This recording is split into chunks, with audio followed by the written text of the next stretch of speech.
의자 고을.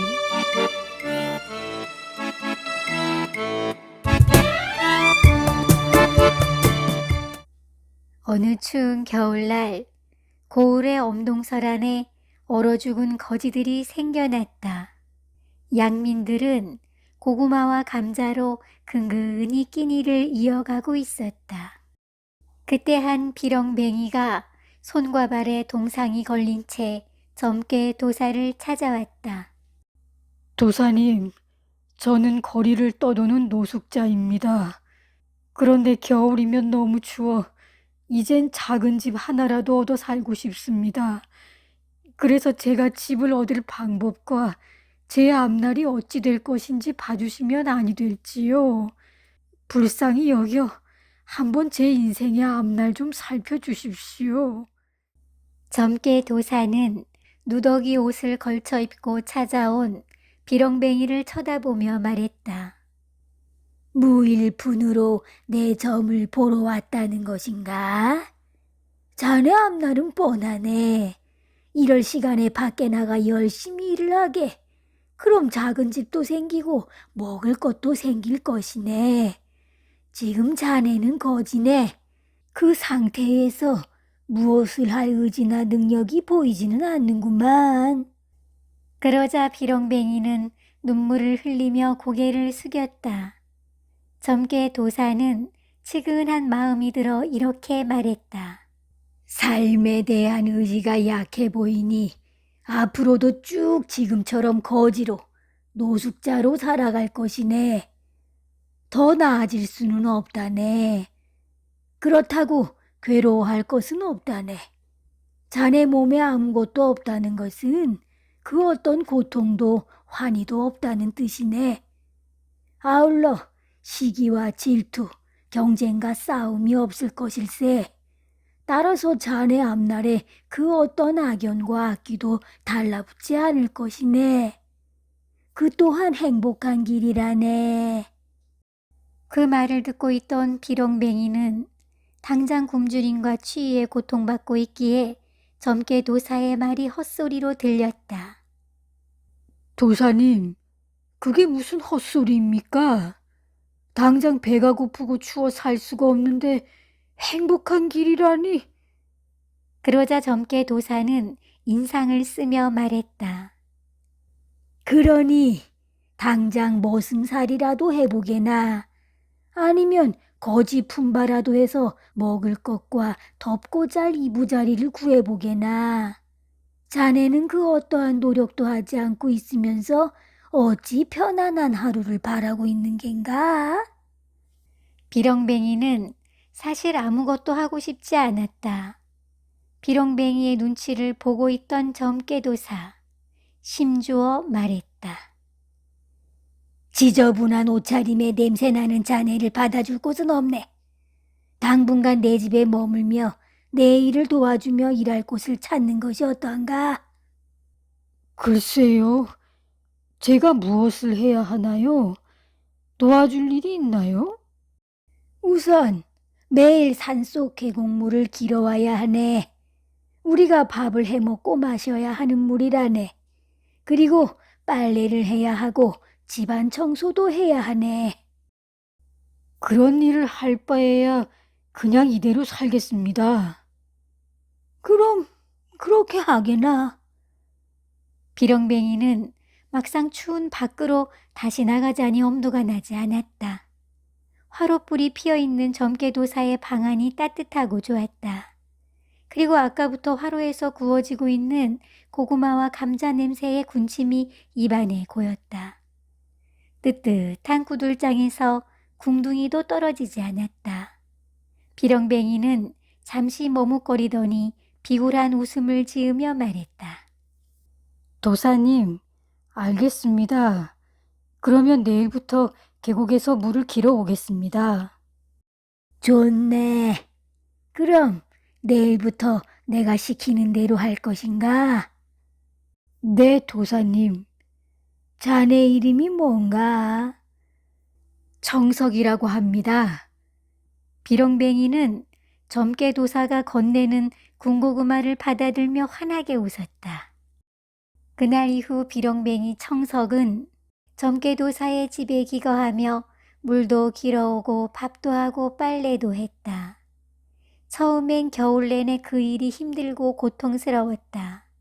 그러나 봄이 되고 꽃이 피자 청석의 온몸에는 서서히 근육이 생기고 힘이 나기 시작했다.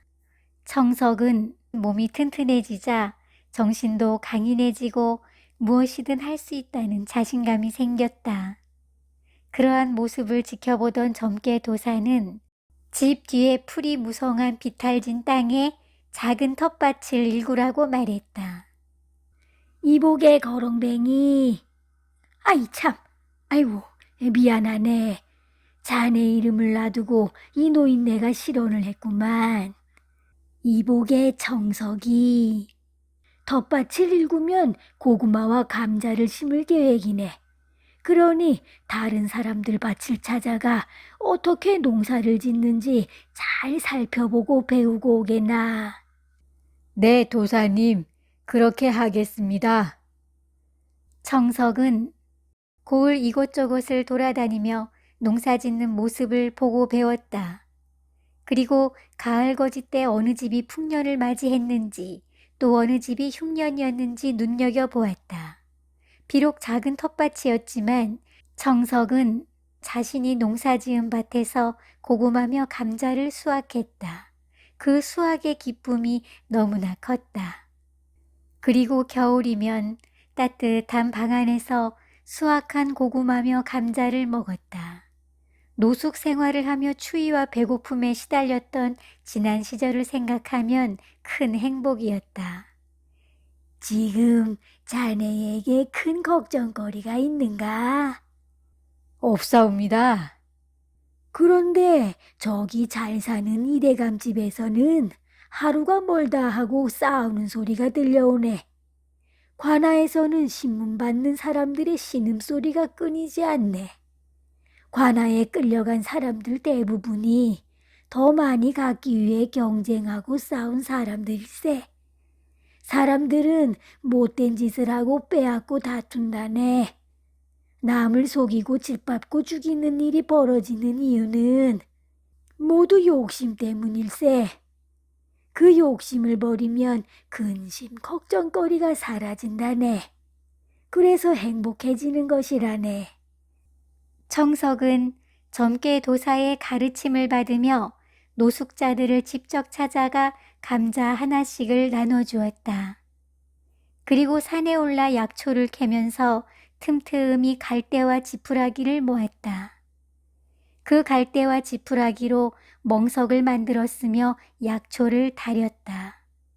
그렇게 해서 노숙인들에게 멍석을 나눠주고 약초물을 따라주었다. 그러자 노숙인들은 고을의 사또와 양반들보다 청석을 잘 따랐으며 존경하기 시작했다.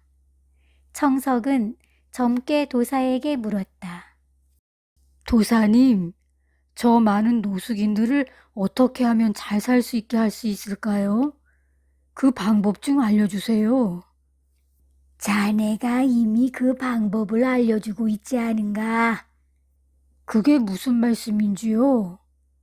노숙인들이 자네를 잘 따르고 있으니 그들을 데리고 와서 이곳 산 아래 황무지를 개간해보게. 기름진 땅으로 만들어 고구마며 감자를 심어보게. 그리고 그곳에서 수확한 농작물로 노숙인들에게 공평하게 나눠주게. 알겠사옵니다. 그렇게 해보겠습니다. 청석은 노숙인들을 데리고 와서 먹을 것을 나눠주고 함께 황무지를 개간하기 시작했다. 땅속에 박혀있는 수많은 돌들을 골라내고 부엽토를 뿌려주었다. 그리고 그 주변에 오두막과 화장실을 지었다. 그렇게 해서 노숙인들이 그곳에 기거하며 일할 수 있도록 했다. 처음에는 힘들다며 다시 노숙 생활로 돌아가는 사람들도 있었다. 그러자 고을 사또가 청석을 불러 곤장을 때렸다. 네 이놈, 내가 감히 이 사또를 능멸하는 것이냐? 사또가 피멍이 된 청석을 내려다보며 말했다. 사또, 그것이 무슨 말씀이신지요? 내 놈이 내 허락도 없이 국가의 땅을 사용하고 있지 않느냐? 내 놈이 오두막을 짓고 밭을 일군 곳은 나라의 땅이니라. 그런데 어찌 나한테 말도 없이 무단으로 사용한단 말이냐? 내 놈이 죽고 싶어 환장한 것이냐? 저는 잘 몰랐습니다. 죽을 죄를 지었사옵니다. 그러니 용서해 주십시오. 그곳에는 가난한 노숙자들이 살고 있습니다. 노숙자들이 다시 농사 지으며 평범한 양민으로 살 수 있게 하려고 시작한 일입니다. 그러니 사또, 이번 한 번만 너그러이 용서해 주십시오. 이런 고얀 놈을 봤나? 아직도 정신을 못 차렸구나. 저놈을 매우 쳐라. 그 이후 온몸이 아파 꼼짝을 못하고 방 안에 누워있던 청석에게 점괘도사가 말했다. 그 나라의 땅을 잘 일궈 사또에게 세금을 잘 내겠다고 말해보게나.